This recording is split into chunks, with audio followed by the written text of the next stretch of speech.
Hello and a very warm welcome to another edition of Talking Germany, the show where we do just that. And my guest today is the former Israeli ambassador here in Germany, and he is Avi Primor. Thank you very, very much for joining us today. Thank you for inviting me. Great pleasure. Now, Avi Primor, who I hasten to add is also a highly respected academic, author and commentator, is certainly somebody who speaks his mind, earning a name for himself as an at times undiplomatic diplomat. He's been close to the heart of what we sometimes call the Middle East peace process and a key player in the ongoing process of reconciliation between Israel and Germany.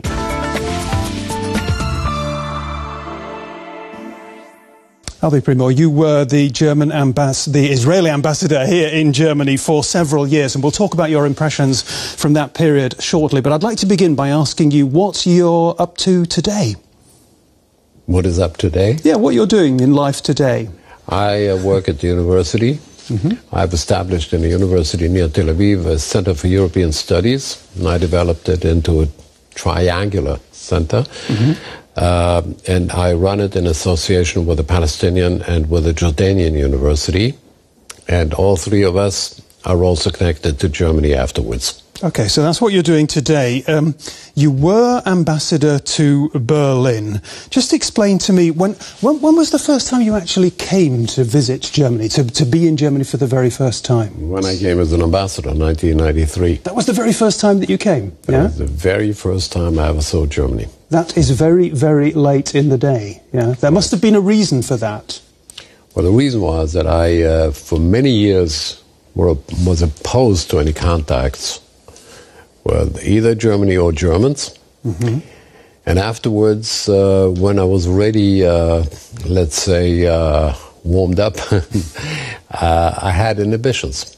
I was afraid to go to Germany. I was afraid of myself, of my own reaction, being in Germany, meeting Germans, even though intellectually I understood that this was already bygone and times have changed, and myself I've changed, but I had inhibitions. But then I accepted the challenge willingly to go as ambassador to Germany, and I came to Germany as an ambassador. I've never been there before.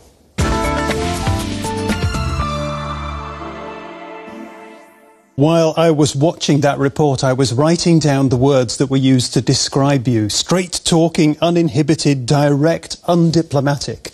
This forthright streak in your personality, where does it come from? I think that's the way a diplomat should behave. Look, I am proud of the fact that I'm the most scolded diplomat. The most scolded diplomat, that's good. In Israeli history, not worldwide, just in Israel. It never hampered my career. It never disturbed me in advancing in my career. I think diplomats should dare and express their opinion. This is not only good for their contacts with the public they have to develop relations with, but also for their own government. I think openness and frankness is what the government needs from a diplomat. They don't need somebody who just repeats like a parrot everything that is being officially said. Because what is being officially said, everybody hears anyway. For that, you don't need diplomats. Diplomats have to be, they have to create the contact. And you cannot create the contact without frankness and openness. Okay, that's you, the diplomat. I'm very interested in you, the person, though, because there is something very special about you. And I really would like to go back to your very earliest days. We heard about the terrible sufferings in your mother's family. When you were growing up as a young man, how aware were you of her struggle to come to terms with what had happened to her family? It was more than clear, because my mother forbade us to even pronounce the word Germany at home. She was born in Germany to an old German family. We're talking now when you say she forbade you, this was you were speaking Hebrew or Hebrew. You were speaking Hebrew. Look, my mother, when she came to Israel in 1932, she was very young. She was not even 19 years old. And she met my future father, who didn't speak any German, so she had to learn Hebrew very quickly. And she was young enough to do it quickly. And then the language between my parents was Hebrew. So when we were born, my brother, my sisters, and myself, the language at home was Hebrew. It was not German. I mean, I did hear German in the background, because my mother had German-speaking friends. But she didn't speak German to us. We spoke Hebrew with her. And she was very, very, very happy when she heard, when I became ambassador to Germany, that my youngest son was going to go to a German school. She said, I will have a grandson who will speak German. Never dreamt of it. A great promise. But she forbade us to speak about Germany. Germany simply didn't exist until 1980. Until 1980. What happened in 1980 then? 1980, she received an invitation from the mayor of Frankfurt.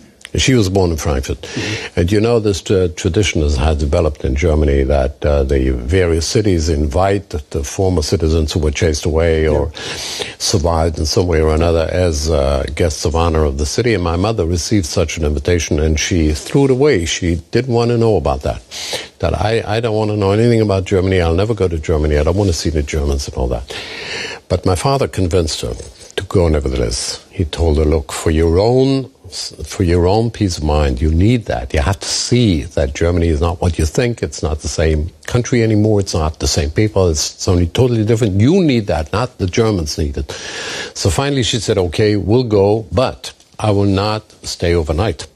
We'll go with the first plane in the morning. We'll spend the day in Frankfurt. In the evening, we'll go elsewhere in Europe and make a vacation. And so my parents went to Germany and didn't stay one day, but 2 full weeks. Because as soon as my mother came in contact with Germans, the ice was broken. And ever since, as long as she could still travel, she went every year to Germany for vacation. Only to Germany, not necessarily to Frankfurt, but Germany and Germans. The whole thing was changed.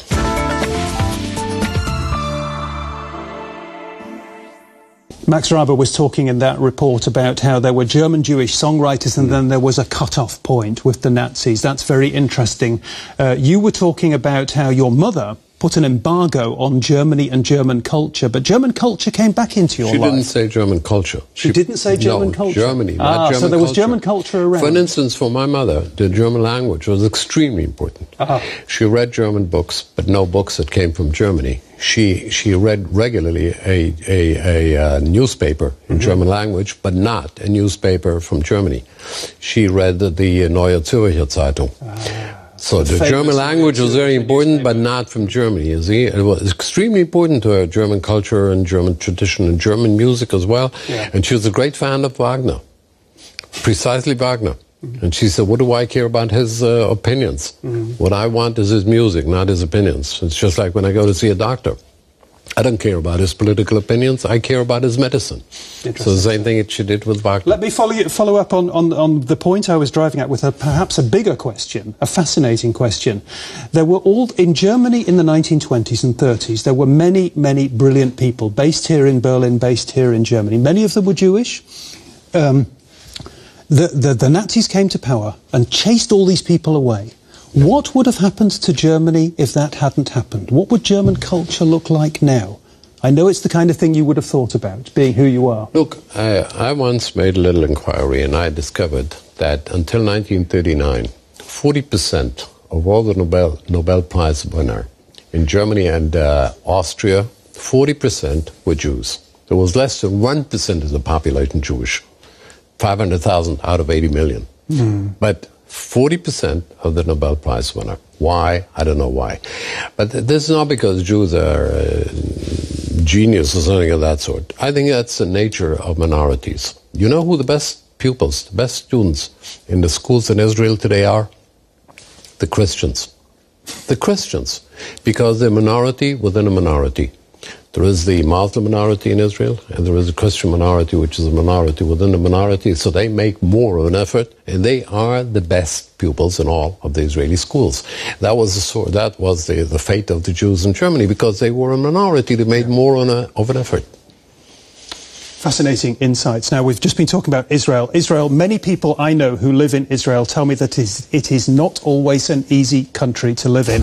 And Avi Primor is laughing as I say that. Now, a lot of young Israelis often take a little bit of time out from living in Israel and the tensions in their country by spending time living abroad. And it appears that many of them are these days being attracted to this place, to the German capital, Berlin.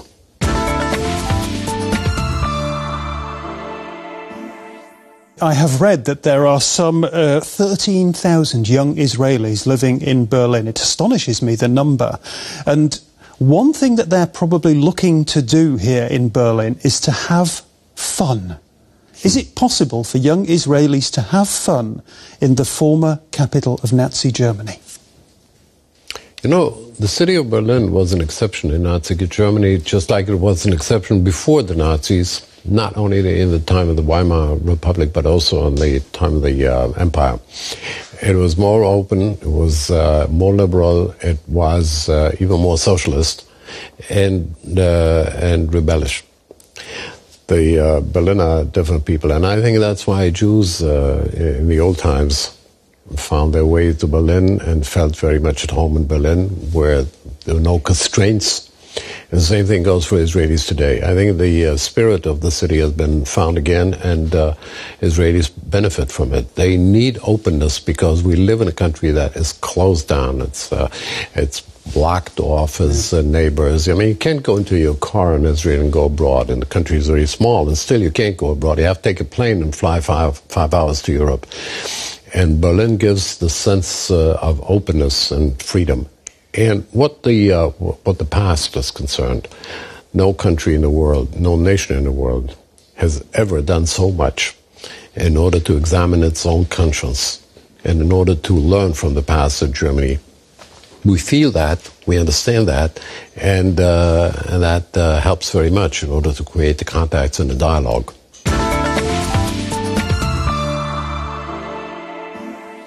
When you heard this story, I could imagine you might have been surprised and angered. It wasn't really a surprise for me. I was not surprised. Why not? What angered me was something else. I was not surprised because we knew it.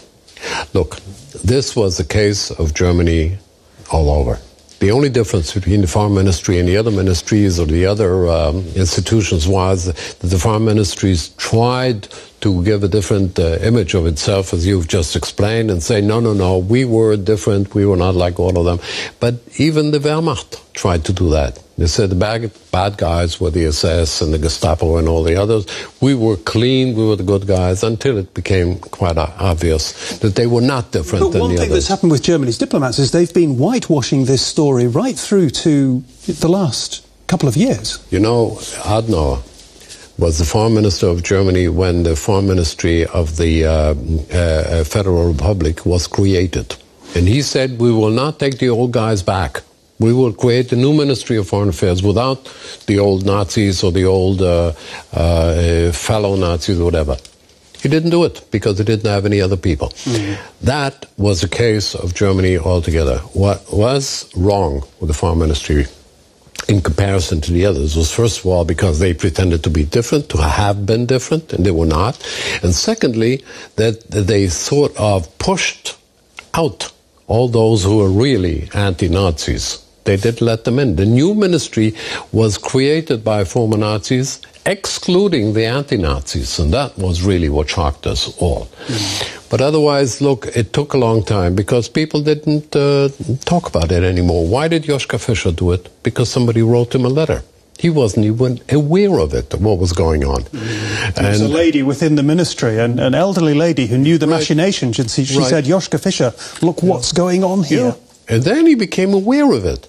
But if you take his predecessor, for instance, Klaus Kinkel, he's not different in his opinion from Joschka Fischer concerning Nazis, concerning the Holocaust, concerning Israel, anything else. They're the same opinion totally, even emotionally they're the same.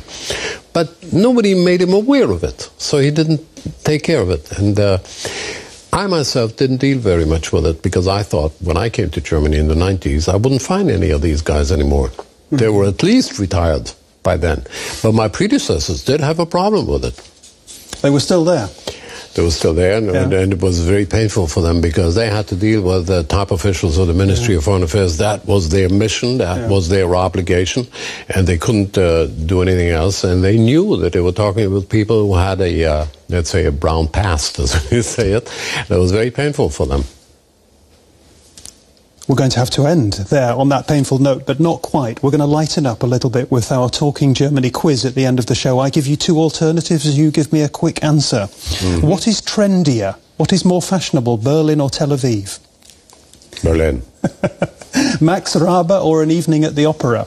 An evening at the opera. Should Germany get a permanent seat on the UN Security Council, former diplomat? Certainly. Certainly, he says. Yes. What can we learn from history? Do we just make new and different mistakes? No, we do learn from history. We do not necessarily repeat the same mistakes, even though some do. That's a lovely note to finish things on. He's been a great guest, a fascinating character. I would like to have talked to him much longer, but it's been great stuff. Avi Primor, the undiplomatic diplomat, has been talking to us. If you've enjoyed his company as much as I have, do come back next week. Until then, tschüss.